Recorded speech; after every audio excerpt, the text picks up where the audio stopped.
Hi friends, welcome to our channel. దేశవ్యాప్తంగా ఉన్న కోట్లాది మంది అన్నదాతలకు కేంద్ర ప్రభుత్వం తీపి కబురు అందించింది.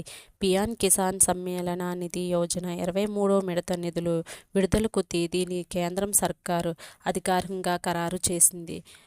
జూన్ 20న దేశవ్యాప్తంగా ఉన్న 9 కోట్ల రైతుల బ్యాంకు ఖాతాలో నేరుగా 2,000 రూపాయలు నగదు జమ కానుంది.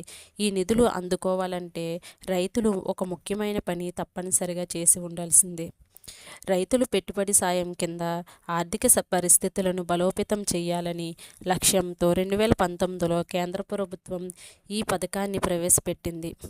అర్హులైన రైతులకు ప్రతి ఏడాది 3 విడతల్లో 2,000 రూపాయల చొప్పున మొత్తం 6,000 నేరుగా వారి బ్యాంకు ఖాతాలో చేస్తుంది.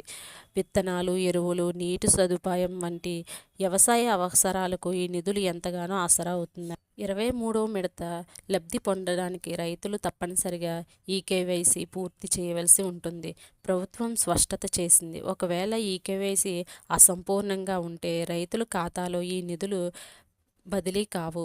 అర్హులైన చిన్న సన్నకారు రైతులు మాత్రమే లబ్ధి చేకూరాలని ఉద్దేశంతో కేంద్రం ఈ నిబంధనలను కఠినత్వం చేసింది. ఇలాంటి అప్డేట్స్ కోసం మన ఛానల్ని ఫాలో అవుతూ ఉండండి.